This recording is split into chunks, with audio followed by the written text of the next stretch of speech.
Here are the 7 strategies that you need to follow to be able to win in the Airbnb game in 2024. The first 3 are going to cover what you need to do before you even get the Airbnb listing. However, if you already have an Airbnb listing, that's totally fine. You can make it work still. You just have to revamp your listing. And the remaining 4 are going to cover what you need to do once you already have that listing up and running. Strategy number 1 is understanding your market. The very first thing that you need to do is understand what the revenue drivers are for your specific market. If you go to AirDNA, you can see how well every single Airbnb is performing within your given market. And what you need to do is play the game of spot the difference. You know those games that you played as a kid where you had 2 images that were almost identical and you had to spot the differences between them? Well, that's exactly what you're going to be doing, but you're going to be looking for the differences in the top performing listings to the underperforming listing. Whatever the top performers have that the underperformers do not have, those are the revenue driver. And what that means is that you need those amenities or features or whatever it may be about those properties in your Airbnb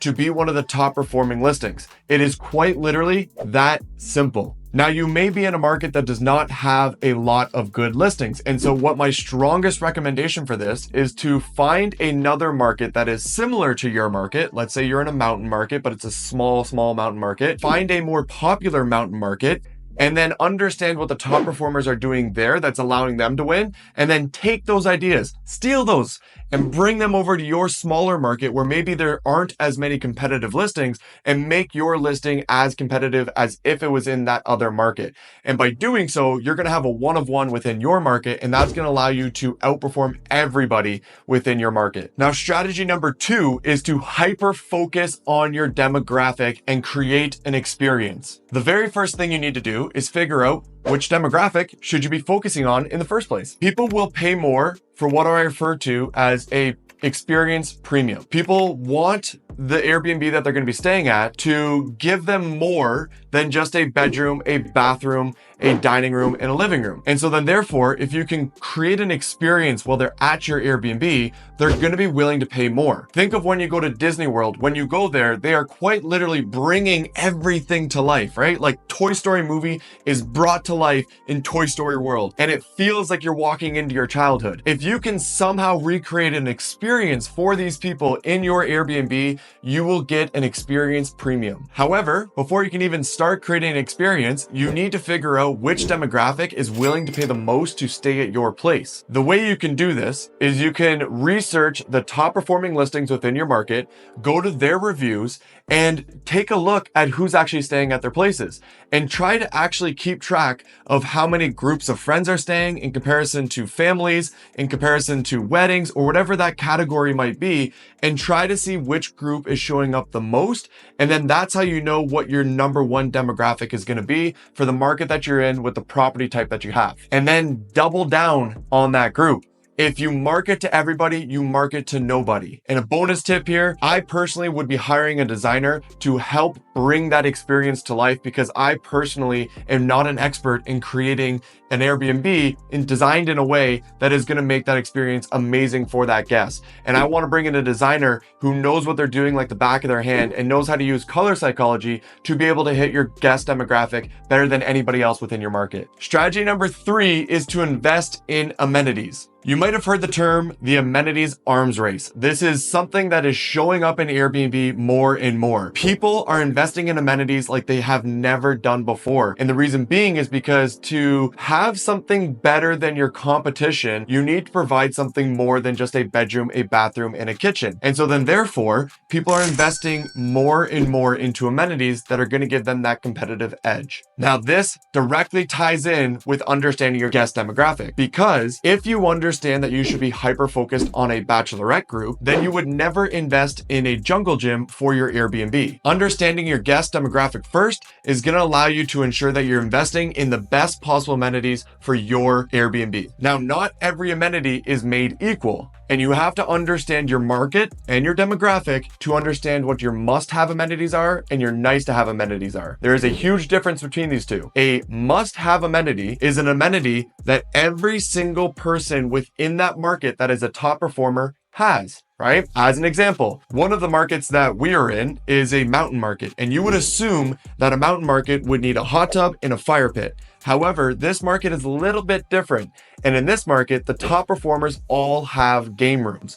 And so then therefore, if I were to be getting a home, I would want to make sure that there is an additional living room that is going to be large enough to be able to have a good game room so that I can outperform my competition. This is an example of a must-have amenity because all the top performers have it. However, if I want to stand out and I want to be even better than those listings, then I would start looking at nice to have amenities. And these are the amenities that you don't necessarily need to have to be a top performer, but if you do have them, it's going to give you a better chance of being a top performer. So in that same example of the mountain market where the game room was the most important, I would then look into investing into a hot tub and a fire pit to give myself that competitive edge over all the other people in that market. Now, once again, you're not going to be able to know this unless you understand your market and the revenue drivers within that market, or a like market, and also the best guest demographic for your specific property in that market. Strategy number 4 is optimizing your listing. Now, I feel like I've been saying this forever, and I've shown so many videos and so much proof about how important the photos are,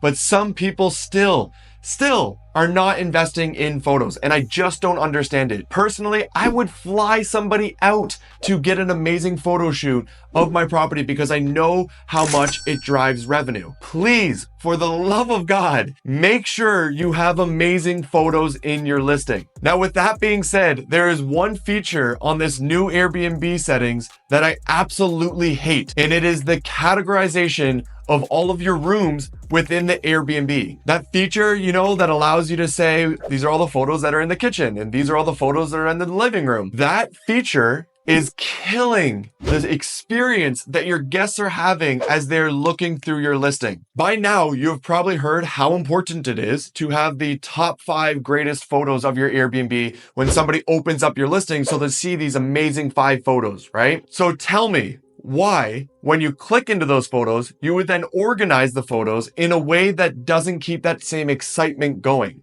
right? Because somebody clicks into your listing and they see the first 5 photos. Well, once they click in to see the rest of the photos, you want to keep that excitement going. You want them to be just as excited as when they saw those first 5 photos. And so by not categorizing your photos by the rooms and organizing it in the way that is most optimal to your listings, amenities, and the key features of your listing, that's what's going to allow your property to stand out in comparison to everybody else. So think about this user experience. They're going through, they see all of these different Airbnbs, then they see yours and they go, I want to take a look at that one. So they click it. Now this time they can only see one photo. After clicking it, they then see the top 5 and they then click into those top 5, and now they see all these photos in order of the most amazing things about your listing, the revenue drivers, your amenities, all the things that make you stand out from everybody else. And the guest is falling in love with your listing photo by photo by photo. It's rare that somebody is going to go through every single last photo. Therefore, do not put the things that are the most exciting about your listing way down at the bottom of your listing, because it takes them forever to get there. Sell them right at the top, right at the very beginning. I can't stress that enough, guys. It is so important to make sure that you order your photos in a way that actually gets people excited and sells them on your listing well before they actually get to the bottom of your listing. Now, additionally, you want to make sure you have a good title and you have a good description. The first recommendation I have here is to use ChatGPT to actually come up with the title and come up with the description. It's not going to be perfect. You're going to have to go back and forth quite a few times for ChatGPT to properly put it together. And they may not get the description because there's so many finer little details that you would need to know about the listing, but it's going to help you word it and put it in a way where it crafts a story for the person reading your description that gives them all the information that they need and helps them fall in love with your listing. Now, I am not the expert when it comes to optimizing your Airbnb listing, but Danny Rustine from Optimize Your B&B is by far the best at this. And so I would recommend either his old book or his new book.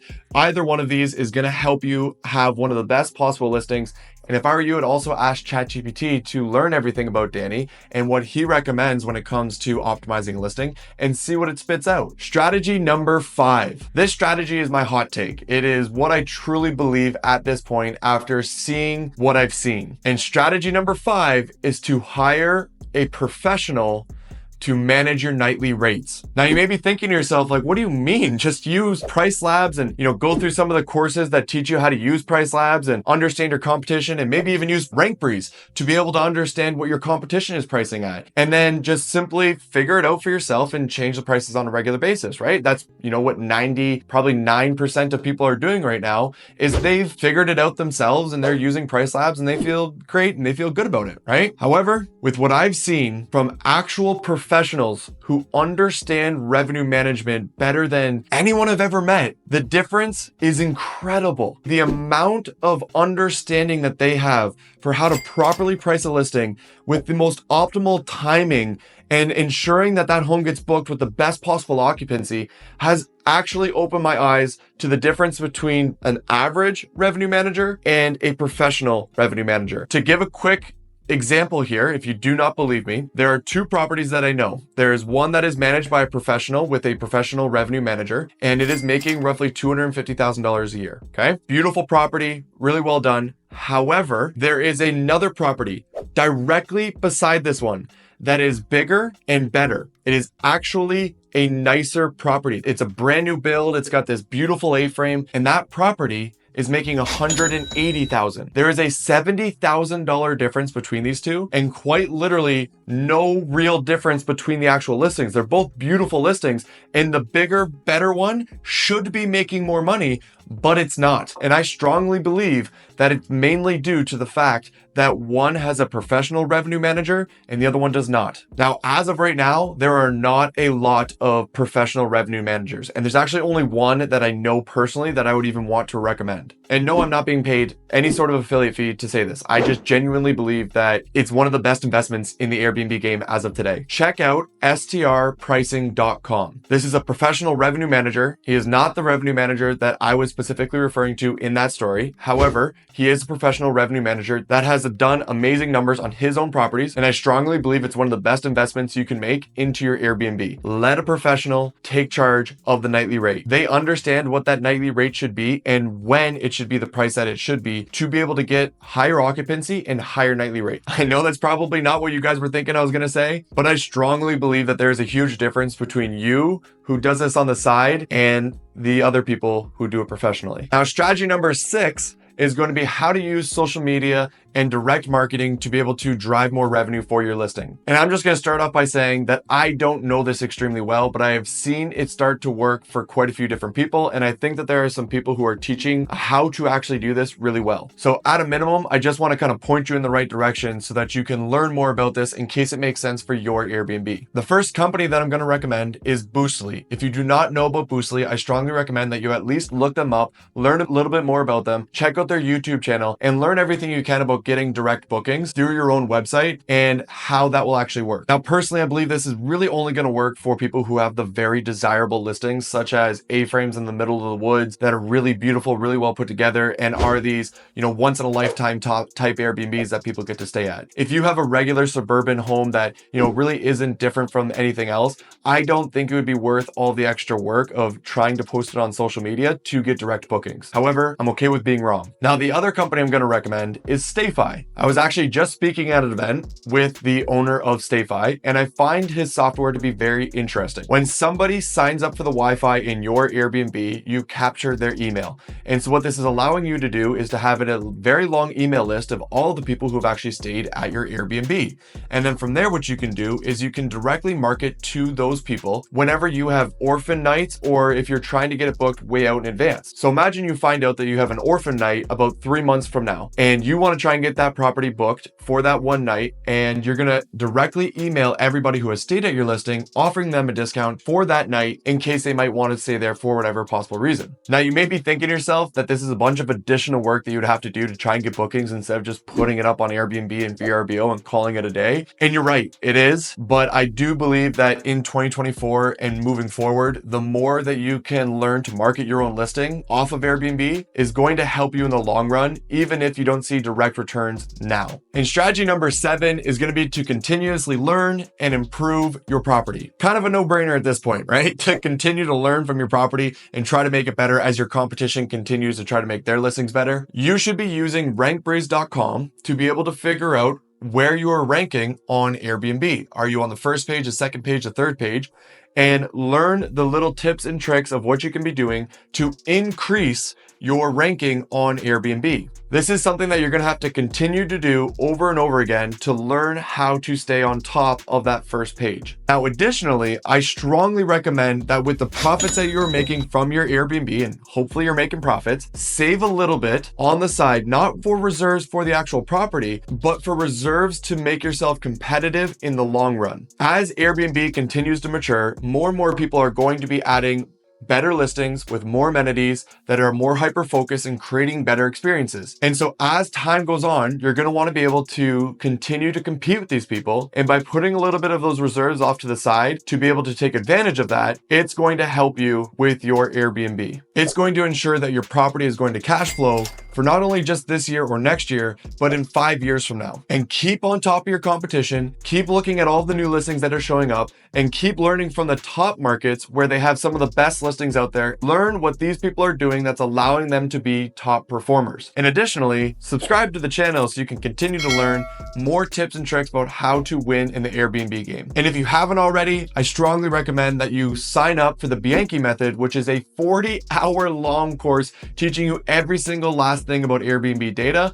And a huge section of that is understanding amenities and how to invest in those amenities, along with also understanding your demographic and your market and learning how to win within your market. Now, if you do not agree with me when it comes to hiring a professional revenue manager for your Airbnb, comment down below why. And let's argue about it like men in 2024 in the comment section and go back and forth as to what you would recommend if you didn't hire a full-time revenue manager. To summarize here, guys, what you want to do is obviously understand what works in your market. What are the revenue drivers and what is a demographic that is willing to pay the most to stay in your Airbnb? Then create an experience with those main revenue drivers specifically for that demographic by ensuring that you first have the best possible amenities and then any nice to have amenities which are going to give you a competitive edge. And then from there, ensure you take unbelievably beautiful photos and organize them not by rooms, but by what is the most exciting and most desirable and what gives you a competitive edge over everybody else for your photo ranking. And then from there, make sure you have a great title and a great listing, and then hire a professional revenue manager. It will be your best investment. And then continue to learn how to do social media posting and learn how to do direct booking, because that's going to give you a bit more of a competitive edge as time goes on as well. And then lastly,